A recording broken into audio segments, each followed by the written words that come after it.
भारत यानी भगवान का देश, भगवान यानी सर्वोत्तम ऊंचाई पर बैठा हुआ व्यक्ति, ईश्वर, भगवान। इतने सारे भगवान इस देश में क्यों? इस देश का जो सौरमंडल है, सोलर सिस्टम है, उसमें एक से एक स्टार है। दो बहुत अद्भुत, बहुत, एक बुद्ध और दूसरा पतंजलि।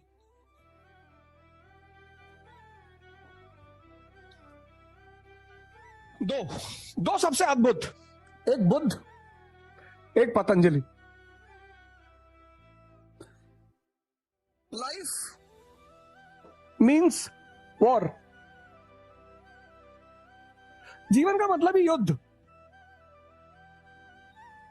हम 10th में थे तो माँ बाप कहते थे कि देखो बेटा 10th के में जो पढ़ाई है वो असली पढ़ाई है, बाकी कोई पढ़ाई नहीं, और 90% से नीचे नहीं आना चाहिए। और अगर मैं कहूं कि नर्सरी से हमारे मुल्क में कंपटीशन शुरू होता है तो वो एग्जैजरेशन नहीं है, अतिशयोक्ति नहीं है। नर्सरी से लाइफ मतलब युद्ध, वॉर। वॉर में जरूरत किसकी है? शक्ति की, पावर। आज इतने सारे युवा परेशान, इतने सारे युवा डिप्रेशन का शिकार, क्योंकि तमन्ना बहुत बड़ी है। तमन्ना तमन्ना बहुत बड़ी है, होनी ही चाहिए। ड्रीम बहुत बड़ी है, पर ताकत का अभाव है।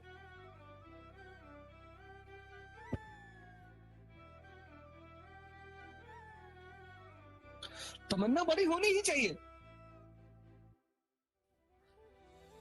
T=T, तमन्ना बड़ी है, ड्रीम बड़ा है, पर ताकत का अभाव है। ताकत, अब ये ताकत कहां से आएगी? एलोपैथिक दवाइयों से, मोटिवेशनल क्लासेस से, नशे से। ये जो ताकत की जरूरत है, इस तमन्ना को पूरी करने के लिए ये जो पावर की जरूरत है, ये ताकत कहां से आएगी? मेडिसिन से,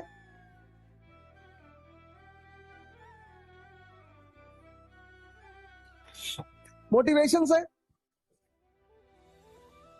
मोटिवेशन मजदूरों के लिए होता है, राजाओं के लिए नहीं, जिससे मजदूर ज्यादा काम करें, फैक्ट्री में ज्यादा आउटकम दें। मोटिवेशन हेनरी फोर्ड ने शुरू किया था, मोटिवेशन, जिससे कि उसके मजदूर ज्यादा काम करें। 8 घंटे का तो शेड्यूल है, लॉ के हिसाब से आप किसी मजदूर को 8 घंटे से ज्यादा काम नहीं करा सकते। लेकिन अगर वो खुद करना चाहे किसी भी वजह से कि मैं अपने राष्ट्र को ताकतवर देखना चाहता हूं, तो उसके लिए उसे मोटिवेट करना पड़ेगा। तमन्ना पूरी करने के लिए ताकत चाहिए, चाहिए ही चाहिए। अब ये ताकत कहां से लाओगे? मेडिसिन से, प्रोटीन खाओगे? ये ताकत कहां से लाओगे? मोटिवेशन से? ये ताकत कहां से लाओगे? नशे से, इंटॉक्सिकेंट्स। इसके बड़े सारे रूप हैं, टोबैको,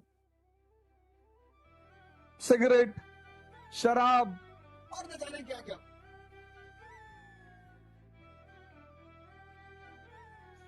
लेकिन ये सारे सोर्स क्षणिक हैं,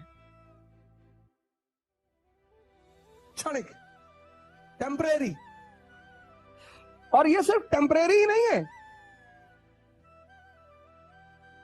ये टेम्परेरी ही नहीं है, ये हानिकारक है, डेंजरस।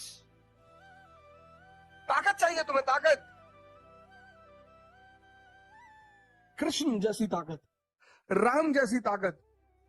ये ताकत का आधार स्तंभ ये दोनों है, मुख्य आधार स्तंभ। मैं इन दोनों का नाम इसलिए ले रहा हूं कि इन दोनों आदमी ने ईश्वर को बीच में लाने की कोशिश नहीं की। बुद्ध एग्नोस्टिक है, ईश्वर के मुद्दे पे शांत है। हिंदू, मुसलमान, सिख, ईसाई कोई भी इनको फॉलो कर सकता है, ईश्वर की बात ही नहीं करते, चुप, मौन। सिर्फ एक बात करते, विपासना।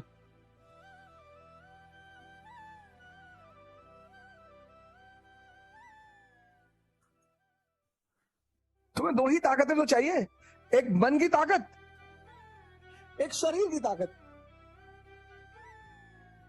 ये आधारभूत ताकतें हैं। तो बुद्ध मन की ताकत की बात करते हैं। बुद्ध विपासना, मैंने आमतौर पर अपने सभी लेक्चरों में अपने सभी मित्रों से यह अपील किया कि यार, अगर जीवन में चुनौतियां ज्यादा आ रही हैं और आप उन चुनौतियों को नहीं फेस कर पा रहे हैं, तो कम से कम जीवन में एक बार विपासना अवश्य करें। आपका एक गोल है, आपको आईएएस बनना है, मान लेते हैं, एक छोटा सा गोल है, बड़ा छोटा सा, आपको आईएएस बनना है। अब कैसे बनेंगे आप आईएएस? कोचिंग करने से नहीं, बहुत ज्यादा पढ़ने से नहीं,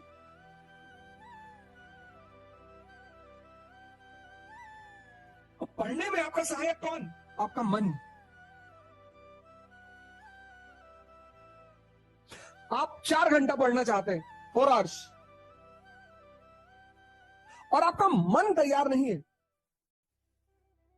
आप 1 घंटे नहीं बैठ पाएंगे। आप 1 घंटे नहीं बैठ पाएंगे।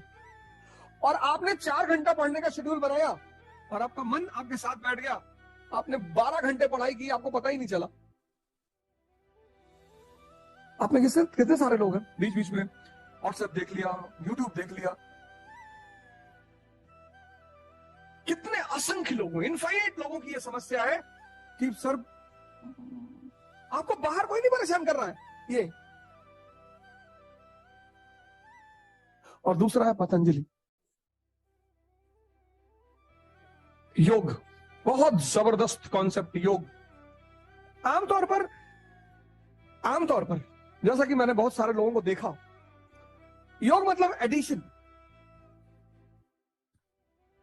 जोड़ना।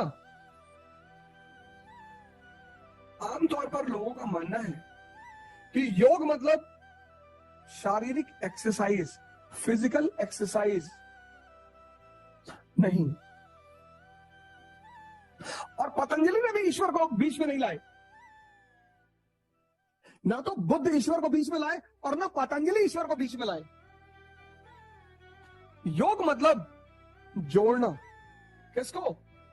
कॉन्शियस, हमारी चेतना, और ब्रीदिंग, हमारी सांसें।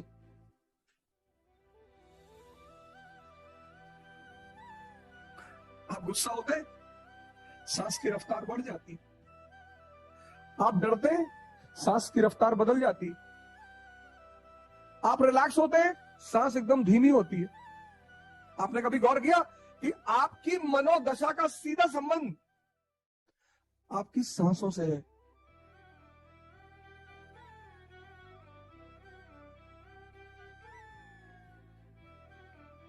योग में एक बड़ा विशेष महत्व है कि किस अवस्था में सांस को बाहर फेंकना है और किस अवस्था में सांस को अंदर लेना है और किस अवस्था में सांस को धीरे धीरे छोड़ना है।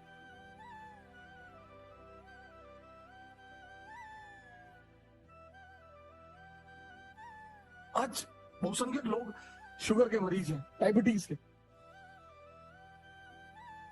और भारत का एक योग है जो 3 महीने, अगर उसे किसी गुरु के निर्देशन में 3 महीने किया जाए तो शुगर जड़ से खत्म, और उसका नाम है मंडूक आसन।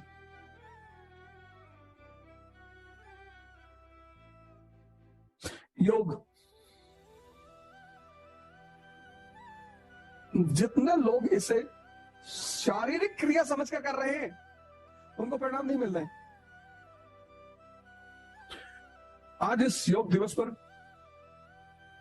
हिंदुस्तान के युवाओं से मेरी एक अपील है, ध्यान और योग के रास्ते पर आए। आज से शुरू करें, आज अभी इस सेशन के बाद 5 मिनट के लिए बैठ जाए आंख बंद करके। अब जिस दिन आप 1 घंटे आंख बंद करके बैठने लगेंगे,